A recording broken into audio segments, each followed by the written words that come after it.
El futuro ministro de Trabajo, Juan Castillo, se entrevistó este martes con representantes de la Confederación de Sindicatos Industriales. Y bueno, para conocer de primera mano qué fue lo que se trató en el encuentro y cuál es la situación del sector, recibimos a Danilo Dárdano, presidente de la Confederación de Sindicatos Industriales, a quien ya le damos los muy buenos días.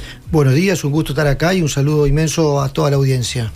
Bueno, conversábamos recién que este ha sido un mes muy movido para el sector, sobre todo por algunas problemáticas. Comencemos, si te parece, hablando de qué fue lo que se trató ayer en la reunión. Bueno, la idea de intercambiar con Juan Castillo como ministro entrante de Trabajo era intercambiar sobre la realidad salarial, sobre la reducción horaria que seguimos reivindicando, ver también el tema de los 25.000 pesistas, que algunos de ellos pertenecen a nuestros gremios. También estuvimos charlando, intercambiando sobre la realidad SAFRAL. ¿A qué nos referimos acá? El adelanto tecnológico ha implicado que las zafras que antes, por ejemplo, eran 3 meses, hoy pueden ser 2, 1 mes y medio, 1 mes. Entonces las y los trabajadores no llegan a completar la antigüedad necesaria para volver a tener seguro de desempleo. Entonces todas esas cuestiones las estuvimos intercambiando en el día de ayer. ¿Y cómo fue el encuentro? ¿Cuáles fueron las respuestas de Castillo? ¿Los conformaron? Sí, nosotros en realidad no es el principal ministerio que tenemos que tener más vínculo a nivel industrial. Uh-huh. Pero está claro que viene una nueva ronda de consejo de salario. Nosotros inclusive ahora estamos sufriendo, en nuestra opinión, se nos violentó la realidad o la negociación histórica. Nos referimos que por primera vez, por lo menos que tengamos conocimiento, vamos a tener un descuento de un correctivo negativo en 2 ajustes. Por más que ninguna redacción lo dice, nos descontaron el 1 de julio y ahora nos van a descontar el 1 de enero, lo que falta para llegar al 2,11. Esto no hay ninguna circular, no hay un papel firmado por el ministro actual, pero para nosotros se nos metió la mano en el bolsillo, como se dice vulgarmente, lo estuvimos intercambiando. Esto no es una responsabilidad de Castillo ni del gobierno entrante, pero es una realidad que seguramente tenga alguna repercusión en la próxima ronda de Consejo Salario. Bueno, vos recién mencionabas los trabajos SAFRALes, ¿no? Y al respecto, Castillo después en rueda de prensa dijo: cada vez tienen menos tiempo de periodo laboral y más dificultades para acceder al seguro de desempleo. La ley exige que sean 6 meses de trabajo efectivo para generar la posibilidad. Hay que cambiar algunas normativas. Bueno, ¿conversaron sobre cuáles deberían de ser esos cambios? ¿Cómo se podrían llegar a implementar? No lo conversamos al detalle. Nosotros nos llevamos tareas para averiguar más o menos el porcentaje o la cantidad de gente que tenemos nosotros. A ver, trabajadores industriales en el día de hoy andamos alrededor, en blanco, o sea, aportantes al EPS, 140.000, 145.000 trabajadores. En blanco. Debe andar un 20, un 25% en negro. De esos trabajadores quisiéramos tener un detalle de cuántos son SAFRALes, qué cantidad. Sabemos, por ejemplo, que en el litoral hay SAFRALes, en el sector naval también hay SAFRALes, o trabajadores a término, que tienen esa problemática, que no llegan a tener los jornales necesarios para el seguro de desempleo. Entonces, va a haber que estudiar un seguro de paro con características para los SAFRALes. Si no, además de que estar condenados a que su ingreso, si vos lo dividís en los 12 meses, es muy menguado, y si no llegan inclusive al seguro de desempleo, es una situación muy compleja a nivel social. Decías, Danilo, recién, bueno, tampoco es el principal ministerio con el que vamos a trabajar, y hablábamos fuera del aire de que el principal ministerio justamente es el MIAM, el de Industria.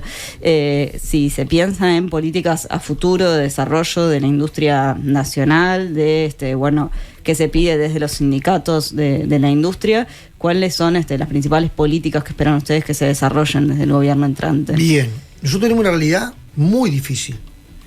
Éramos en el año 88 aproximadamente 250.000 trabajadores aportantes al BPS. Hoy somos la mitad, más o menos. Y no hay un plan. No hay un plan. Actualmente nosotros reivindicamos primero que nada un ámbito donde esté desde el Congreso de Intendentes, pasando por los ministerios de Exteriores, por el tema de la complementariedad productiva, la inserción regional, Ministerio de Trabajo, Ministerio de Ganadería, Agricultura y Pesca, Ministerio de Industria, el sector empresarial, o sea, la Cámara Industrial del Uruguay, y nosotros como sindicatos industriales. Ahí deberíamos diseñar ese plan a mediano y largo plazo. Si no tenemos un plan, es imposible que esto sobreviva. Cuando decís no hay un plan, es que ustedes tampoco lo ven en el programa de gobierno del Frente Amplio. En el programa de gobierno del Frente Amplio hay algunas cuestiones generales, pero, a ver, ¿qué sectores van a ser los que van a traccionar al resto, qué cadenas productivas van a ser las que nos salven de no ser un país sin industria. ¿Y por qué la industria es importante? Porque acá los oyentes podrían preguntarse, bueno, pero ¿cuál es el problema? Si había 250.000, hoy ya vemos la mitad, bueno, de última que queden cero y se dediquen al servicio, etc. A ver, esto para nosotros tiene que ver con, por ejemplo, la soberanía nacional. Los principales países del mundo tienen industria. Números redondos. Porcentaje de trabajadores industriales en China, en cantidad de trabajadores y porcentaje en el PBI total.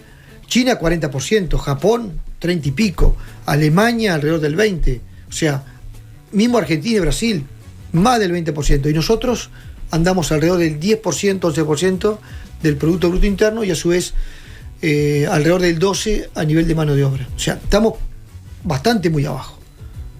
Y además, no tener plan va a seguir cerrando fábricas. ¿Y de qué manera el gobierno puede apoyar justamente a la industria nacional? Esto es una escalera. El primer escalón es sinceramiento industrial. Todos nos vamos a ser viables. Eso hay que ser sinceros. Todos los sectores que hoy estamos trabajando en el sector industrial seguramente no seamos viables. Eso pensando que en la automatización... Viable, claro, pero solamente, porque si tenemos que ser viables a 25.000 pesos por mes, es condenarnos al hambre a la gente. Entonces nosotros en esa línea planteamos que debería haber un salario mínimo en la industria de 40.000 pesos. Esto es facilísimo decirlo, ¿no? Imagínate de 25 a 40 si tendremos que remar. Y hay sectores que hoy tienen complejidades, no solamente por cuestiones de productividad, por cuestiones de tecnología, sino también que el salario, siendo muy bajo, es alto si lo comparás, por ejemplo, con China, con Vietnam, con Bangladesh. Entonces hay que ver qué sectores o qué nichos de desarrollo podríamos diseñar y al resto preparar a la gente a nivel de formación profesional. O sea, en ese sentido la Confederación largó 12 propuestas. Una de las más importantes, además del ámbito, es armar un fondo industrial que sería la siguiente manera: 1% de aporte patronal, 0,5% de aporte de los trabajadores.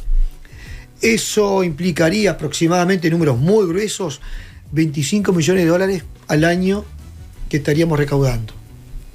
Eso debería ser manejado por el sector industrial patronal, por nosotros, para 2 o 3 cuestiones fundamentales. La primera, ayudar a diseñar políticas industriales. La segunda, tener información de calidad que sea confiable para ambos sectores, por ejemplo, para utilizar en el Consejo de Salarios. Y la tercera, y muy importante a nivel social, es cómo funciona como un colchón social en el siguiente tema. Cuando vamos a seguro de desempleo, aproximadamente es el 50% de lo que tú recibes trabajando. La idea es que este fondo cubra lo que resta para llegar a tu nivel de ingresos como si estuvieras realmente trabajando, con una contrapartida obligatoria que tiene que ver con la formación profesional. Ahora, no cualquier formación profesional que yo quiera, sino donde, si el Uruguay voy a poner un ejemplo, uno de los sectores que vamos a desarrollar es la fabricación de termos. Si mañana a ti te despiden de un trabajo, una reestructura, bueno, preparémonos porque este sector se está desarrollando. Y no como hoy que vamos al INEFOP, tanto el directorio como los trabajadores que te atienden ahí tienen toda la buena voluntad, pero tampoco saben a dónde va el país. ¿Dónde te orientan? ¿Hubo un empeoramiento en las políticas de INEFOP? ¿Cómo ven ustedes? No, yo no diría eso porque no tengo la información al detalle. Lo que digo es, cuando vos vas a seguro de desempleo, golpeás la puerta de INEFOP para hacer un curso, ¿en qué te vas a capacitar? Si no hay plan, si no hay un diseño de política industrial hacia dónde y vamos. En ese plan de la Confederación, ¿hacia dónde debería ir? O sea, ¿cuáles son los sectores que se deberían desarrollar bueno, más? Nosotros creemos que, por ejemplo, un caso es agregarle valor a todo el sector agroexportador. No puede ser que nosotros no le agreguemos valor al cuero, al arroz. El arroz, el año pasado, se exportó, no sé si aproximadamente 10% más de arroz sucio, que se le llama. En vez de agregarle valor, casi que fue con cáscara, ¿no? No soy un especialista del tema, pero eso implicó 10% más de seguro de desempleo en la industria del arroz, en los molinos. Estamos hablando de arroz, estamos hablando de cuero. O sea, lo que nos referimos que es materia prima nacional. No es que yo importo, por ejemplo, acero para agregarle valor. No, lo tengo en Uruguay. Entonces, realmente, después terminamos comprando calzado o productos elaborados con materia prima nuestra. Realmente... Claro. Y además del sector agroexportador, ¿no? Se piensa en otros sectores, pues se habla mucho del sector de la tecnología, de servicios. Yo creo que acá no es una cosa o la otra.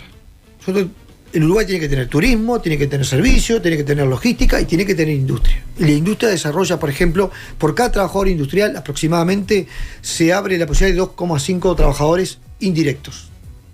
Entonces, realmente hay que darle valor a esto. Ahora, son muchas las ramas, ¿no? Hay 35 ramas aproximadamente en Sí. actividad. ¿Cuáles son las que vos decís que ya no hay forma de ayudar a estos sectores? No podría decirlo porque realmente, primero que nada, es difícil y menos en un micrófono. Primero habría que hablar con los mismos compañeros involucrados. ¿Cuáles son las más complejas entonces? Y las más complejas son, de alguna manera, ¿viste cómo se denomina transable y no transable? Si vos fabricás, por ejemplo, termos, vamos con el mismo ejemplo, y acá el costo productivo son 100 pesos, y alguien lo trae de China a 70, es imposible. Claro, no Entonces, se puede competir. No podés competir. Ahora, capaz que, por ejemplo, el sector que inclusive tiene una cámara diferente a la cámara metalúrgica, el sector que fabrica maquinaria agrícola, logró algo fundamental. Miren lo que le voy a decir y no puede pasar en este país. El mismo ejemplo. Vos traías a este país insumos para fabricar un termo o para fabricar un arado, pagabas 100 pesos, por ejemplo, de arancel, o el 10%. Ella traía pronto el arado y pagaba lo mismo. Entonces no tiene lógica. Claro. Es una protección negativa, si no me equivoco el concepto. Esta Cámara de Maquinaria Agrícola logró, en el gobierno anterior, que si yo traigo insumos para agregarle valor y mano de obra, pago cero o algo por el estilo. Ahora, vos lo querés traer el arado pronto, vas a tener que pagar. O sea, son medidas que ayudan a desarrollar la industria. Ese es un ejemplo. Sí, realmente. Y hablando de medidas que ayudan, ¿cómo ha sido durante este gobierno el desempeño en relaciones internacionales como para fomentar justamente la industria nacional y poder exportar? Bueno, yo creo que acá nosotros en Uruguay colocamos primero la carreta y después los bueyes. ¿Qué significa esto? Y claro, todo lo que son tratados internacionales son herramientas. Pero el tema es, el mismo de esta opinión, yo antes de ver si es un TLC, si es un acuerdo estratégico, como le quieramos llamar, primero tendría que juntarme con los actores sociales, productivos, y decir, bueno, ¿en qué el país, teniendo 3,5 millones de habitantes, estando en esta región que no nos podemos mudar, bueno, ¿a qué sectores tenemos que dinamizar y apoyar? Y después, bueno, ¿cuáles son los instrumentos de inserción regional? Ese diálogo faltó. Ese diálogo faltó. Y bueno, se acaba de firmar, por más que falta mucha cuestión, un acuerdo Mercosur-Europa. Los trabajadores por lo menos no tenemos información. Sabemos que va a haber perdedores y ganadores. ¿Dónde está el detalle? ¿Qué se firma? O sea, eso debería ser consultado no solamente con los trabajadores, también con los empresarios. Porque después, por eso yo decía primero la carreta delante de los bueyes.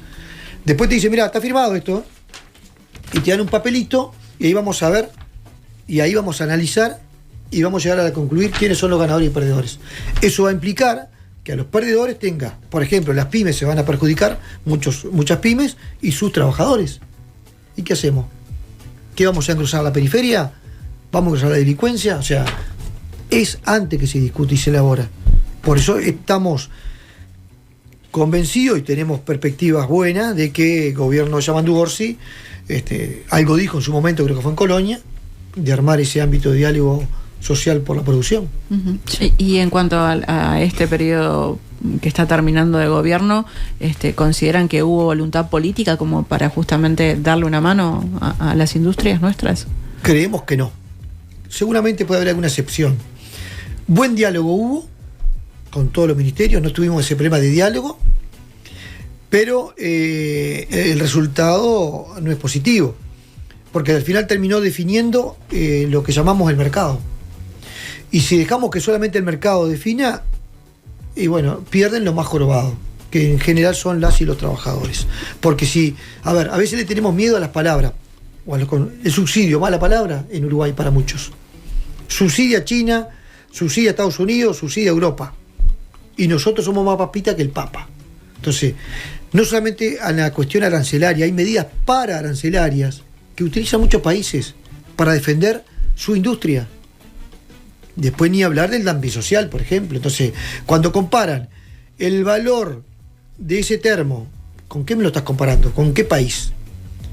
Si vos me lo comparas con países que no respetan la normativa laboral, que hay lo que se llama cama caliente, trabajo infantil, y sí, seguramente es imposible. Ahora, hagamos una paramétrica donde esté ese precio de ese país, Estados Unidos, Alemania, varios países más, y ahí digamos, bueno, ¿cómo quedamos? Pero no podés comparar. En Uruguay queremos competir con salarios dignos, con respeto al medio ambiente, con respeto a toda la normativa en general, y en condiciones decorosas. Con salarios de hambre no queremos competir. Y yo creo que por ahora hasta ningún partido político lo ha dicho, por lo menos públicamente, vamos a competir bajando los salarios. No, queremos competir agregando calidad, agregando tecnología, mejorando la competitividad del país, y ahí precisamos que los actores sociales nos pongamos, elevemos la mirada, discutamos lo que tengamos que discutir en el Consejo Salario y después trabajemos en conjunto para lograr un plan de desarrollo. Danilo, para cerrar, ¿tienen fecha prevista para reunirse con la futura ministra de Industria, Fernanda Cardona? Seguramente en estas horas podamos confirmar día y hora de que en estos próximos días vamos a tener esa reunión, y después vamos a tener, como decíamos hoy al principio, también solicitar reuniones con Relaciones Exteriores y con Ganadería, Agricultura y Pesca. Danilo Dárdano, presidente de la Confederación de Sindicatos Industriales, muchísimas gracias por venir aquí esta mañana. Es un gusto y bueno, buena jornada para ustedes y para toda la audiencia. Muchas gracias. Gracias a ustedes. En nada que perder.